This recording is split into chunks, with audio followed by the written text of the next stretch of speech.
নমস্কার, আমি ডক্টর সুব্রত সত্য Sen, senior consultant and former head of the Department of GI, HPB and Oncosurgery, Amri Dhakulia Hospital, formerly associated with Medica Hospital, Apollo, Fortis and other hospitals.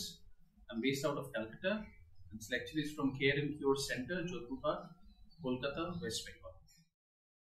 নমস্কার, এখন আমরা discuss করব colorectal surgery. Colorectal surgery মানে হচ্ছে ডান দিকের colon, right colon, transverse colon, left colon, sigmoid colon, left colon কে বলা হয় descending colon, right colon কে বলা হয় ascending colon. Sigmoid colon, rectum goes into anus, moldar. So colorectal surgery কি কি কারণে হয়? প্রথম কথা, এটা ওপেন হতে পারে, ল্যাপ্রোস্কোপিক হতে পারে, রোবোটিক সার্জারি হতে পারে, আরো ডিফারেন্ট মেথডস আছে, আমি সেগুলো যাচ্ছি না। প্রাইমারিলি হয় কোলেক্টমি, যেটা ডান দিকটা বাদ দিলে রাইট হেমিকোলেক্টমি, লেফট সাইড বাদ দিলে লেফট হেমিকোলেক্টমি, দুটোই আরো এক্সটেন্সিভ হলে এক্সটেন্ডেড রাইট অর লেফট হেমিকোলেক্টমি। পুরো কোলনটা বাদ দিতে পারে, যেটাকে বলা হয় টোটাল কোলেক্টমি, যেখানে রেক্টামও বাদ চলে যায়। এখানে রেক্টাম প্রিজার্ভ করা হয়, সেটাকে বলা হয় সাবটোটাল কোলেক্টমি, অর্থাৎ পুরো কোলন বাদ গেল কিন্তু রেক্টামটা রয়ে গেল।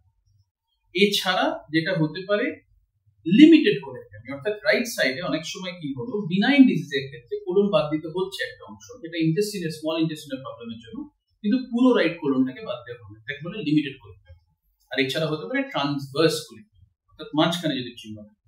So typically কোলনের ম্যাক্সিমাম সার্জারি কিন্তু হয় বিকজ অফ ক্যান্সার।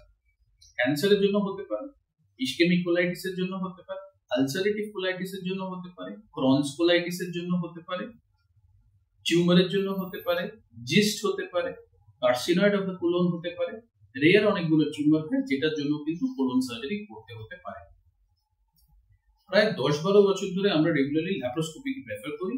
কিছু ক্ষেত্রে ওপেন সার্জারি লাগতে পারে, খুব বড় টিউমার হলে খুব লেগে থাকে। আর বিনাইন কিছু কন্ডিশন থাকে কোলনে, যেটার জন্য অপারেশন হয়, যেমন অ্যাঞ্জিওডিসপ্লেসিয়া অফ দ্য কোলন, যেটা ব্লিডিং নিয়ে প্রেজেন্ট করে, ব্লিডিং বাই রেক্টাম বা স্টুলের সাথে ব্লাড আসছে বা কালো পটি হচ্ছে। আবার এমন হতে পারে যেটা ডায়াবেটিকুলার ডিজিজ বা ডায়াবেটিকুলোসিস বা ডায়াবেটিকুলাইটিস, বা সেটা ফুটো হয়ে গেছে কি পুজ হয়ে গেছে বা পটি পেটের ভেতর বেরিয়ে বসে আছে। এটা এমার্জেন্সি হতে পারে, ইলেকটিভ সার্জারি হতে পারে। সো কোলন বেসিক্যালি বাদ দেওয়া হয়, বাদ দিয়ে এবার যে দুটো কাটেন্ট থাকে, ইদার দুটোকে প্রাইমারি জুড়ে দেওয়া হয়, যেটাকে বলা হয় colon resection and primary anastomosis. দুটোকে বার করে দেওয়া হয়, যেটাকে বলা হয় double barrel or spectacle stoma, potty ব্যাগে আসবে।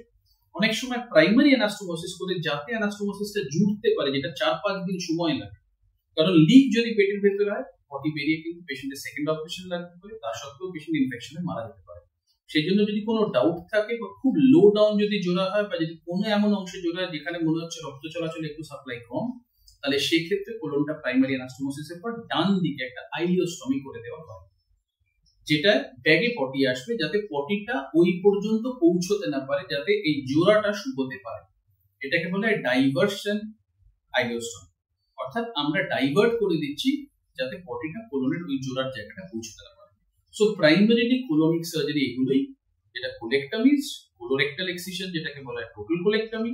এছাড়া হতে পারে আইসোলেটেড রেক্টাল এক্সিশন, হতে পারে anterior resection, low anterior resection, ultra low anterior resection, abdominoperineal resection and ELAPE extra limited abdominoperineal resection বা এক্সিশন, যেটা টিপিক্যালি করা হয় রেক্টাল ক্যান্সারের ক্ষেত্রে। আপার রেক্টাল ক্যান্সার হলে কেটে নিচে জোড়া সম্ভব, মিড রেক্টাল ক্যান্সারের ক্ষেত্রেও সেটা সম্ভব, বাট কাটাটা আরো নিচে নেমে যায়, যেটাকে বলা হয় লো অ্যান্টিরিয়র রিসেকশন।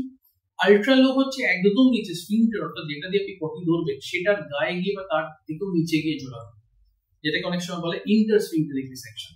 বাট টিউমার যদি লোয়ার রেক্টামে থাকে বা অ্যানাস ধরে নেয় বা স্ফিংক্টার ধরে নেয়, যেখানে আপনার আর পটি ধরে রাখা সম্ভব না, কেমোরেডিওথেরাপি দেওয়ার পরও সম্ভব না, বা কেমোরেডিওথেরাপি না দেওয়া অবস্থাতে অপারেবল কিন্তু সম্ভব না, সেক্ষেত্রে পুরো প্যাসেজ বার করে পার্মানেন্ট স্টোমা হয়ে যাবে, বাঁদিকে পার্মানেন্ট ব্যাগ থাকবে। লাখ লাখ লোক সারা পৃথিবীতে বেঁচে আছে এটা নিয়ে, সমস্ত কাজকর্ম করে রোজগার করে সবকিছু করে। এই সার্জারি গুলোকে বলা হয় অ্যাবডোমিনোপেরিনিয়াল এক্সিশন বা ইল্যাপি, আরো এক্সটেন্সিভ যদি হয়। অনেক সময় কি হয়, পেলভিক এক্সেন্টারেশন করতে হয়, পেছনের হাড় কেটে বাদ দিতে হতে পারে, মহিলাদের ক্ষেত্রে সামনে ইউটেরাস বাদ দিতে পারে, পুরুষদের ক্ষেত্রে সামনে ব্লাডার বা ইউরিনারি ব্লাডারের অংশ বাদ দিতে পারে, যেটাকে বলে পেলভিক এক্সেন্টারেশন সার্জারি। এগুলো আরো এক্সটেন্সিভ অ্যাডভান্স ক্যান্সার সার্জারির ক্ষেত্রে করা হয়। বিনাইন ডিজিজের ক্ষেত্রে অনেক সময় করা হয়, যেখানে ইনফেকশন বা পুজ খুব বাড়াবাড়ি হয়ে গেছে, কোলোভিসাইকেল ফিস্চুলা হয়ে বসে আছে, অর্থাৎ কোলন থেকে ইউরিনারি ব্লাডারের সাথে একটা কমিউনিকেশনে বসে আছে, ইউরিনের সাথে পেশেন্টের পটি বেরোচ্ছে বা গ্যাস বেরোচ্ছে। সো নানা রকমের প্রবলেমস কোলোরেক্টাল সার্জারিতে হয়। যেটার ক্ষেত্রে নানা রকমের সার্জারিজ করা হয়। সো কোলন রেকটাম সার্জারির ব্যাপারে আপাতত